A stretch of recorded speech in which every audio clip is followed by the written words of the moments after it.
प्रिय बंधु, आज मैं एक ऐसे विषय पर बात करना चाहता हूँ जो हिंदू शास्त्रों में और अन्य शास्त्रों में भी किसी न किसी प्रकार से उस बात का उल्लेख किया गया है। सभी धर्मों में ये आशा की गई है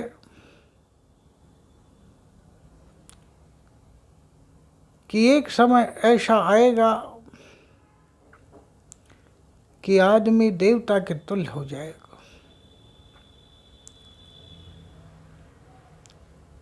आदमी विकसित हो जाएगा और वह अपने सब पाप कर्मों को छोड़ देगा, हिंसा को छोड़ देगा, अहिंसा में तब्दील हो जाएगा।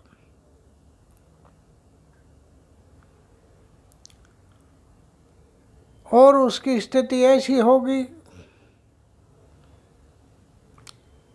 कि जैसे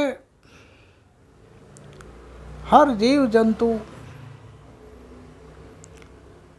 उससे उसी तरह प्यार करेंगे जैसे माता और उसके पुत्र पुत्रियां करते हैं, और वह भी सभी से इसी प्रकार से प्यार प्रेम से रहेगा। भारत के शास्त्रों में एक नई बात की जाती है। एक साइकिल बताया जाता है कि प्रथम तो सत्ययुग होता है,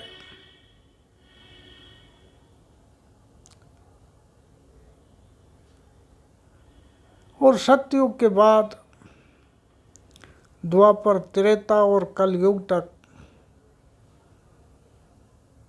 आते रहते हैं। मैंने इन शास्त्रों को कई बार पढ़ा। मेरे जीवन के 63 साल हो चुके हैं, जिनमें से शायद मैं 20 साल की उम्र से मेरी एक आध्यात्मिक वृत्ति रही है, इसलिए मैं इन किताबों को पढ़ता रहता हूँ। परंतु मेरे ये जो कॉन्सेप्ट है ये समझ में नहीं आई। आदमी, कोई भी जीव जंतु उत्तरोत्तर विकास कर रहा है और उसका अंतिम छोर विकास की ओर होना चाहिए। उसकी चेतना की उत्तरोत्तर जो गति है वो विकसित होनी चाहिए। हमारे यहाँ चेतना की स्थिति को निम्नतम स्तर की ओर ले जाने की किस्म की बात होती लगती है कि सतयुग में आदमी बहुत ही ऐसा कहा है नेक दिल था, ईमानदार था। उसके बाद समय समय पर उसमें परिवर्तन होता रहा।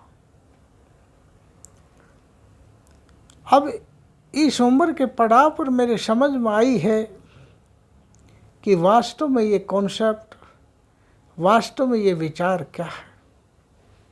इसलिए मैं चाहता हूँ कि मेरी इस अनुभव और अनुभूति को मैं आप लोगों के बीच में बांटूं,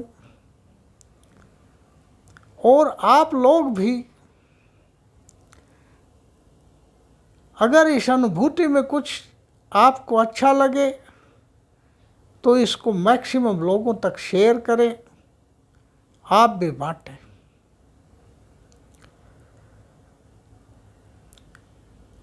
यदि आप किसी गांव में जाओगे, ठेठ गांव में जाइए, ऐसे गांव में नहीं जहां आधुनिकता आ गई हो। पहाड़ी एरियो में, और वो भी पहाड़ी एरिया जो ऊपर के हिस्से के हैं हमारे,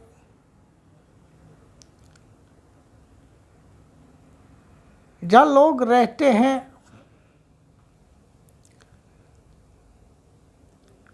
जो कुछ लोग आदिम सभ्यता से बाहर निकलकर और आधुनिक सभ्यता के सब साजो सामान के साथ रहते हों, आदिम सभ्यता में नहीं रहते हो। उनसे आप बात करके देखिए, उनके व्यवहार को देखिए, और आप पाओगे कि वो लोग, वो चालाकी, वो धूर्तता जो हम बात बात में दिखाते हैं वो नहीं दिखाते। वो लोग बड़े सच्चे हैं। मैं एक आदिम जाति का इतिहास पढ़ रहा था, वो आज भी आदिम ही है, परंतु जब वो भोजन के लिए शिकार करती है किसी पशु का, जंगल के पशु का, तो शिकार करने से पहले घुटनों पर बैठ के उससे प्रार्थना करती है, हाथ जोड़ती है कि मुझे तुझे मारना पड़ रहा है क्योंकि मुझे मेरे बच्चों का लालन पालन करना है और मेरा भी पेट भरना है। क्योंकि वो आदिम जाति अभी विकास के नज़दीक नहीं आई है, इसलिए उसके पास वो साधन सम्मान नहीं है जो आज के आधुनिक मनुष्य के पास। तो उत्तरोत्तर आप पाओगे कि उसकी चेतना उच्चतम स्थिति पे है। वो हर काम आपके साथ विश्वास और सद्भावना से करता है और आप उसको संदेह की दृष्टि से देखते हो। तो ये आकाश और पाताल का अंतर है कि वो चेतना जो पूरी विश्वास के साथ आप पर विश्वास कर रही है और आप अपने को विकसित कहते हो, और आप उसको हर पहलू पर संदेह की दृष्टि से देख रहे हो। उसकी बेटी बेटियां, उसकी भवें ऐसे मिल रही हैं आपसे जैसे कि कोई लिंग भेद नहीं हो, इतने प्यार और प्रेम से आपसे मिल रही हैं। और आपका और हमारा सोच उनके प्रति उस वक्त दूषित होता है और हम उसके सौंदर्य को निहार नहीं रहे हैं, बहुत की दृष्टि से देख रहे हैं। ये हमारी स्थिति है। तो ये मेरी समझ में आया कि कलयुग और सतयुग का अंतर क्या है। कि सतयुग का जो प्रथम आदिम चेतना से जब मनुष्य बाहर निकला और मनुष्य के द्वारा बनाए गए नियमों और प्राकृतिक सत्य चेतना के बीच में वो रहने लगा, और उसमें झूठ और फरेब नहीं था, पेट भरना था, तो उसके लिए हाथ जोड़कर कहता था कि मैं ऐसा पेट भरने के लिए कर रहा हूँ, और न फरेब, न झूठ, न पाखंड, न दूसरे को लूटना, न खसोटना, केवल और केवल उनकी चेतना एक स्थिति, ऐसी स्थिति पर पहुँच गई थी जो कंप्लीट शीशे की तरह पारदर्शी थी। न इधर डाउट था न उधर डाउट था। और वो जो चेतना की स्थिति उस मनुष्य की थी, उस समय को हमारे शास्त्रों में सतयुग कहा है। सतयुग इसलिए नहीं कहा कि उस वक्त के सब लोग बहुत अच्छे थे। सतयुग इसलिए नहीं कहा कि वहाँ चोरी नहीं होती थी। सतयुग इसलिए नहीं कहा कि वहाँ डाके नहीं होते थे। सतयुग इसलिए नहीं कहा कि वहाँ कोई मशीन नहीं होती थी। परंतु अधिकतर लोग, उस युग के लोग आदिम चेतना से ऊपर उठकर मानव चेतना की उच्चतम स्थिति पर पहुँचे थे, क्योंकि और चीज़ों की चालाकी की ज़रूरत नहीं थी। भरपूर मात्रा में जंगल, जमीन और उसमें खाने की चीज़ें थी, इसलिए किसी चालाकी और धूर्तता की जरूरत नहीं थी। जीवन सादा सीधा था, केवल पेट और मामूली कपड़ों की ज़रूरत थी, और पढ़ाई लिखाई भी आगे बड़े मामूली पैसों में होती थी। अगर किसी को पढ़ना होता था, ज़्यादातर कोई पढ़ाई ऐसी होती नहीं थी। उस वक्त तो उसे कोई शिक्षा का, आधुनिक शिक्षा का ही नहीं, वैदिक काल तक की शिक्षा का भी कोई विकास नहीं हुआ था। उसी काल को सतयुग कहा गया है, जहाँ चेतना की एकदम विकसित हुई थी, चेतना मनुष्य की, और उस चेतना उस शीशे की तरह थी जैसे पारदर्शी शीशा हो। अब जब चेतना का उत्तरोत्तर अगर उत्थान होगा, धीरे धीरे उत्थान भी हुआ है, उसमें दो पहलू आएंगे। एक तो मनुष्य हिंसा को छोड़ता चला जाएगा, और मनुष्य दूसरे के दुख का भागीदार भी बनेगा, दूसरे के सुख में भागीदारी लेगा और अपने सुख में लोगों को बांटेगा। इस प्रकार जब चेतना उत्तरोत्तर विकसित होती जाएगी, तो वो जो उत्तरोत्तर विकसित होती हुई चेतना भी एक नए सतयुग की होगी। वो एक छोर इधर से जो आएगा, जिसको हम शुरुआती सतयुग कहते हैं, वो जो अगला छोर होगा वो नया सतयुग होगा। वो सतयुग नासमझी का सतयुग था। उस वक्त आदमी के अंदर धूर्तता और चालाकियाँ नहीं आई थी। अब जो विकास धीरे धीरे हो रहा है, उसमें ऐसा सतयुग आएगा जिसमें आदमी समझदारी, चालाकी, धूर्तताओं, इन सब को भोग लेगा और धीरे धीरे एक सामंजस्य की स्थिति में जाएगा, जहाँ ये पता लगेगा कि इनमें कुछ नहीं है। वो सोच लेगा इस हिंसा में कुछ नहीं है, इस भोग में कुछ नहीं है, इस चालाकी में कुछ नहीं है, इस धूर्तताओं में कुछ नहीं है। उसी को जो है सतयुग कहा जाता है। दूसरा, मैं इस युग का उदाहरण देता हूँ, जिस युग के अंदर, उस युग के अंदर मनुष्य माँ और बेटे और बेटी का बहुत भारी प्रेम था, और उत्तरोत्तर चेतना के अंदर जितना माँ का लगाव अपनी संतानों से होता जाएगा, उतनी ही चेतना विकसित होती जाती है। और जहाँ चेतना में माँ और बेटा और माँ और बेटी का लगाव ख़त्म होता चला जाए, यहाँ तक कि स्थिति आ जाए कि जवान लेडीज माँ ही नहीं बनना चाहें, तो वो असली कलयुग होता है। अब जो हम कलयुग के जिस दो पैरेलल पहलुओं पर चल रहे हैं, एक पहलू चल रहा है कि चेतना के लिए ऐसे प्रयास किए जा रहे हैं, ऐसे विकास किए जा रहे हैं, ऐसे उत्तरोत्तर प्रयास किए जा रहे हैं कि चेतना में, मनुष्य चेतना में अहिंसा खत्म हो, मनुष्य की चेतना में शौर्य, हिंसा खत्म हो और अहिंसा उत्तरोत्तर विकसित की जाए। एक ऐसा भी प्रयास हो रहा है, वो हमारी नासमझी के कारण हो रहा है। वो नासमझी है कि कलयुग सत्य जब आता है, जब मशीन युग को कलयुग नहीं कहता, मशीनें अधिक होने से भी कलयुग नहीं बढ़ जाता है। मशीन तो शुरू से आखिरी तक थी और आखिरी तक मनुष्य के सहायता के लिए विकसित होती रही। परंतु जिस वक्त आदमी मशीन बन जाए और आदमी खुद ही मशीन बन जाए, वो कलयुग की अंतिम स्थिति है। आज आप देखोगे सोसाइटी के कुछ हिस्सा मशीन बन गए। मशीन कैसे सोचोगे? बहुत अधिक काम करना मशीन बनना नहीं है। रात दिन दफ्तर में जाना, या रात को उठकर काम करना, या अत्यधिक श्रम करना, या अपने मशीनों के साथ रात दिन काम करना, ये मशीन बनना नहीं है। ये चेतना से तुम मशीन नहीं बने हो। जब तुम्हारी संवेदनाएं खत्म हो जाए तो वो मशीन ही बनना है। जब प्रेम, प्यार, संवेदना, दुख, दर्द ये सब खत्म होने लगे तो समझो कि आप मशीन बन रहे हो। मशीन का अर्थ क्या है?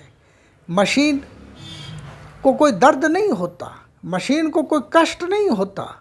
मशीन अगर मशीन के फरसे लगे हैं, अगर मशीन चीज़ों को काटनी है कि तो आप उसमें हाथ दोगे तो वो मशीन से हाथ कटेंगे। आपका शरीर जाएगा तो शरीर कटेगा, मशीन को कोई दर्द नहीं होगा। इसी प्रकार यदि मनुष्य चेतनशील है, मनुष्य संवेदनशील है, तो ये क्रोध में आग के बीच किसी के ऊपर लाठी मारेगा तो वो लाठी को रोक लेगा। मैंने अभी अभी एक घटना पढ़ी, वहाँ डेजर्ट एरिया की थी, शायद जैसलमेर की या बीकानेर की थी। उसमें एक 3-4 गाड़ी जा रही थी मिलिट्री की और उसमें ऑफिसर थे। तो गाड़ी के सामने गाय आ गई। उस गाय को बचाने के लिए ड्राइवर ने उस गाड़ी को एकदम मोड़ के एक साइड में किया, जिससे वो गाड़ी गिर गई और उसमें 3-4 लोग मर गए, जिनमें ऑफिसर भी थे। तो ये मशीन नहीं कर सकती, आदमी कर सकता। आदमी गाय के प्रति भी, पशु के प्रति भी कितना दर्द दिखा रहा है, ये आदमी कर सकता है। परंतु ये जब दर्द खत्म होने लग जाए, ये तुम्हारा अपनी संवेदना खत्म होने लग जाए, वही स्थिति मनुष्य की मशीन बनने की है। वो कलयुग का अंतिम छोर है। एक पैरेलल स्थिति चल रही है कि हजारों की संख्या में लोग मशीन बन रहे हैं, लाखों की संख्या में लोग मशीन बन रहे हैं, परंतु हजारों की संख्या में ऐसे भी लोग हैं जो चेतना को उत्तरोत्तर विकास कर रहे हैं और चेतना को विकसित करने के लिए लड़ रहे हैं और लोगों की चेतना को एक सतयुग की, नए सतयुग की चेतना की ओर लेकर जा रहे हैं। इसका दूसरा उदाहरण मैं आपको और देता हूँ। शुरुआती सतयुग की जो चेतना थी, उसमें आदमी का अपनी संतति के प्रति बहुत प्यार था। ये प्राकृतिक नियम है कि स्त्री का अपनी संतानों के प्रति बहुत अधिक प्रेम होता है, बहुत अधिक लगाव होता है। आपने अपने कभी जंगल में देखा होगा, अगर किसी भैंस के छोटे बच्चे के पीछे शेर लग जाते तो भैंस अपनी जान जोखिम में डालकर उस बच्चे को छुपाती और आखिरी जिंदगी की जंग लड़ती है, चाहे 20 शेर उसके पीछे नहीं लग जाए। ये जो लगाव है माँ का और संतानों के अपनियों का, ये लगाव शुरुआती आपका जो सतयुग है उसी युग का लगाव है। ये जो धीरे धीरे ये लगाव उत्तरोत्तर बढ़ता जा रहा था, परंतु ये कल्चर्ड वे से, एक प्रकार से विकसित वे से बढ़ता जा रहा था। परंतु जैसे जैसे मशीन आई है, तो मशीन ने स्त्री का स्थान लेना शुरू कर दिया है, विचार से, उसकी चेतना से। तो आप क्या देखोगे कि लगाव भी कम हो रहा। बच्चे केवल उनके संतानों को माँ बोलती रहती है, वो 24 घंटे मशीन के लगे रहते हैं। कोई माँ की बातें नहीं सुनता है, उसकी चिंता नहीं करता। मशीन कंप्यूटर है, कैलकुलेटर है, उसकी कोई बात नहीं सुनता जिसने उसको पाला पोसा। परंतु अब एक नया ट्रेंड आया है कि नई लड़कियां, नई औरतें माँ ही नहीं बनना चाहती। ये कलयुग का अंतिम छोर है। जब कोई स्त्री माँ ही नहीं बनना चाहे और इस धरती पर कोई संतान ही नहीं पैदा करना चाहे, केवल वो मशीन की तरह रहना चाहे, खा लिया, पी लिया, मौज मस्ती कर ली और जीवन यापन कर लिया, तो समझो कि ये कलयुग की अंतिम स्थिति आई है चेतना की। इसके बाद जब इस स्थिति से उबर पाएंगी स्त्रियां, जब इस स्थिति से मनुष्य उबर पाएगा और इस मशीनमयी चेतना से उबर पाएगा, उसको होश आएगा। होश जरूर आएगा। होश कब आता है? होश इस प्रकार नहीं आता है कि मेरे बोलने से कोई होश आ जाएगा या मेरे कहने से कोई होश आ जाएगा। होश मनुष्य में जब आता है, जब आँच आपके पैर और हाथ के लगेगी तो आपको जलन महसूस होगी। होश भी उसी दिन आएगा जिस स्थिति से ये व्यवस्था चल रही है जिस स्थिति से ट्रेंड चल रहा है, तो एक और हम जैसे लोग और हमारे जैसे और भी लोग चेतना के विकास के लिए काम कर रहे हैं, वो लोग अभी ज़्यादा संख्या में नहीं हैं। और एक लोग वो हैं जो मशीनों की नकल नहीं कर रहे बल्कि मशीन बनना चाह रहे हैं। यहाँ तक कि मशीन बनना चाह रहे हैं कि माँ अपनी संतान पैदा नहीं करनी चाहती और वो केवल मशीनों के सहारे बुढ़ापे तक जीना चाहती है। वो एक नया विचार आया है कि संतान केवल इसलिए पैदा की जाती थी कि वो बुढ़ापे में सहयोग करती थी। उस वक्त ये चेतना नहीं थी, ये प्राकृतिक चेतना थी माँ की कि संतान को इसलिए पैदा करना है कि इसकी धरती पर मेरा प्रतिरूप छोड़ के जाना है, और इसलिए वो पालसी पोसती हैं। कोई भी शेर के बच्चे किसी शेर की सेवा नहीं करते हैं, कोई शेरनी के बच्चे कोई शेरनी की सेवा नहीं कर सकते हैं। कोई जंतु नहीं जिनके बच्चे बड़े होकर बुढ़ापे में उन पशुओं की सहायता और सहयोग करते हों, परंतु उनमें भी मादाएं लड़ती और मरती हैं अपने बच्चों को बचाने के लिए। आज की जो मादाएं हैं और आज के लोगों का ये सोच कि बच्चे हमारी सेवाएं करेंगे और कोई किसी की सेवा नहीं करता, तो क्यों इनका बोझ पैदा किया जाए, क्यों इनको पैदा किया जाए। भारत में तो अभी ऐसी स्थिति नहीं आई है, पर कई देश हैं जहाँ जनसंख्या नगण्य की स्थिति में पहुँचनी शुरू हो गई है और वहाँ की लेडीज संपूर्ण रूप से मशीन बन गई हैं और केवल इस शरीर को भोग के लिए यूज़ करना चाहती हैं, मृत्यु पर्यंत भोग के लिए यूज़ करना चाहती हैं, बस आनंद लेना चाहती हैं। और इस शरीर को अंतिम और लास्ट वो मानती हैं कि इसके बाद न कोई आत्मा है, न कोई परमात्मा है, न कोई दोबारा पैदा होगा, न कोई पैदा हुआ था। जो इस जीवन को भोगना है उतना भोग लो, न किसी की परवाह करनी है, न कोई संवेदनशीलता रही है, न कोई बच्चे पैदा करने हैं। इस प्रकार की स्थिति आ जाए तो कलयुग कब आता है, जब आदमी की चेतना मशीन बन जाए, आदमी खुद मशीन बन जाए, तो वो कलयुग है। और कलयुग की अंतिम छोर ये है जबकि प्राकृतिक नियमों के विपरीत मनुष्य संपूर्ण रूप से काम करना शुरू कर दे।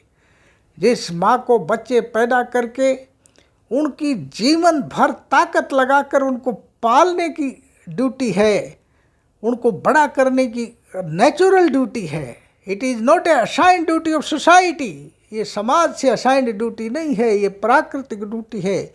उसको जब माँ नकारने लग जाए तो इसका मतलब जो शुरुआती आपका, जिसको आप सत्युग कहते हो, सत्य चेतना कहता हूँ मैं, वो जो सत्य चेतना है उसका अंत हो गया है। अब कलयुग का अंतिम छोर आ गया। परंतु कभी भी एक जैसी स्थितियाँ एक युग में नहीं चलती हैं, उसके साथ पैरेलल दूसरी धारा बहती है, क्योंकि विकास की गति को नहीं रोका जा सकता। जब चेतना उत्तरोत्तर विकसित हो रही है तो चेतना की गति जहाँ जिन लोगों तक उत्तरोत्तर विकसित होगी वो विकसित हो ही जाएगी। अरविंद घोष पैदा होते हैं, वो चेतना के विकास के लिए रात दिन काम करते हैं। रामकृष्ण परमहंस पैदा होते हैं, वो चेतना के लिए रात दिन विकास करते हैं। इस युग में भी दो महानुभावों को मैं देखता हूँ कि वो चेतना के विकास के लिए उत्तरोत्तर काम कर रहे थे और उन्होंने बिना जाने और अनजाने काम किया। ये केवल चेतना का विकास ही था, ये बहुत बड़ा विकास था चेतना का। और उत्तरोत्तर ऐसी महान विभूतियाँ संसार के अंदर रहती हैं जो हमें पता भी नहीं और सीक्रेट रूप से चेतना का विकास करती रहती हैं। और उत्तरोत्तर महात्मा बुद्ध है, आपका स्वामी रामकृष्ण परम है, कबीर दास है, रविदास है, गुरु नानक है, महावीर है और लाओ त्से है, मैं और आपका मोहम्मद है और आपका ईसा मसीह है। ये सब चेतना के विकास के लिए ही काम कर रहे थे। ये जो धर्म का आडंबर है ये तो इनके पीछे लग जाता है। धर्म का पाखंड, इनको जामा पहनना पड़ता है। ये पाखंड, धर्म का पाखंड का केवल चेतना के विकास के लिए काम कर रहे थे। धर्म का पाखंड का जामा इसलिए पहनना पड़ता है कि हर युग में एक धर्म होता है और उसके धर्म के विरोध में बोलना पड़ता है, ताकि उत्तरोत्तर चेतना के विकास के लिए संगठित होकर लोग उसके साथ आ सके। बाकी जो भी, जिनको हम देवदूत कहते हैं, जिनको भगवान के पुत्र कहते हैं, जिनको हम ये कहते हैं कि वो मैसेंजर ऑफ गॉड हैं, वो भगवान का मैसेज लेकर आए हैं, और हम अपने इस क्षेत्र में उनको ऋषि कहते हैं कि उनके अंदर से भगवान पैदा हुआ है, अर्थात उनका जो विचार आया है वो अपने आप में भगवान है, वो जो मंत्र है वो अपने आप में भगवान है। ये सब विचार हैं, ये इस प्रकार की धारा भी उत्तरोत्तर समाज में चलती रहती है। और ये जो दो धाराएं चल रही हैं, एक धाराएं जिसमें चेतना मशीन के रूप में तब्दील हो रही है, और एक दूसरी धारा इसके साथ सतत चल रही है कि जो चेतना शुरुआती आदिम काल में, जिसको हम सतयुग भी कहते हैं, हिंसा से भरी पड़ी थी, ये निश्चल थी, उसमें कोई छल नहीं था और बिल्कुल झूठ नहीं बोलते थे, और वो शीशे की तरह पार थी, जिसको हम सतयुग कहते हैं।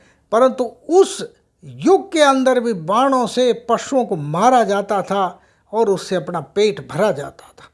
परंतु अब जो नया उत्तरोत्तर एक साइड में चेतना विकसित हो रही है, वो चेतना उत्तरोत्तर हिंसा से कम करते करते अहिंसा की ओर बढ़ती जा रही है। बीच बीच के अंदर तो ऐसे भी लोग पैदा हुए, महावीर स्वामी जैसे, जिन्होंने एक मच्छर तक को मारना भी पाप समझा।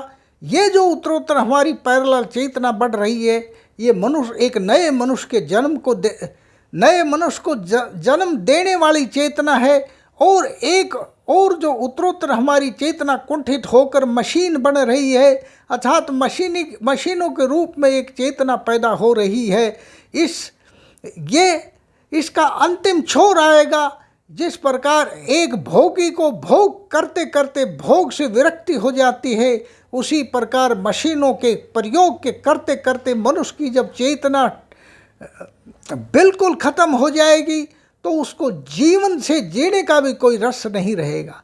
जब न प्रेम रहेगा, न दर्द रहेगा, न दुख रहेगा, न किसी प्रकार का आकर्षण रहेगा, आदमी पैदा होगा और पैदा होकर काम पर चला जाएगा, पेट भर लेगा, फिर चला जाएगा, और उसकी कोई भी किसी प्रकार की जब संवेदना नहीं रहेगी, मतलब जब इतनी संवेदना खत्म हो जाए, जिसका स्त्री का एक गुण है, स्त्रीण गुण है कि अपनी संतति पैदा करके अपनी जान जोखिम में डालकर भी उसको बचाना है, वही जब संतति पैदा करने से मना करने लग जाए, तो समझो कि कलयुग की एक धारा जो है उसका अंतिम छोर आ गया है, और एक धारा है जो अंतिम विकसित करने के लिए काम कर रही है, जिसमें उत्तरोत्तर ऋषि मुनियों, योगियों और चिंतकों का अपना अपना योगदान दिया जा रहा है।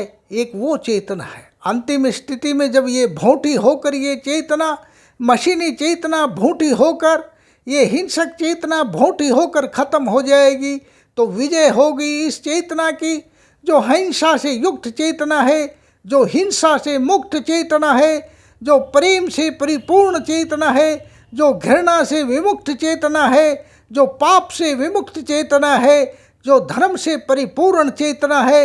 ये अंतिम चेतना एक नए मनुष्य को जन्म देगी, नए मनुष्य को पैदा करेगी, और समय एक नया सतयुग आएगा। ये हमारे पुराण में बताए गए उस सतयुग जैसा सतयुग नहीं होगा। ये सतयुग इससे भी कई गुना विकसित सतयुग होगा, क्योंकि ये सतयुग एक विकसित सभ्यताओं के रूपांतरण के रूप में आएगा। पहला सतयुग आदिम सभ्यता के रूपांतरण के रूप में शुरू हुआ, और अब ये विकसित सभ्यता के रूपांतरण के रूप में सतयुग आएगा, और नया मनुष्य पैदा होगा और नया समय आएगा। ये बात कहते हुए मैं मेरी बात को विराम देता हूँ।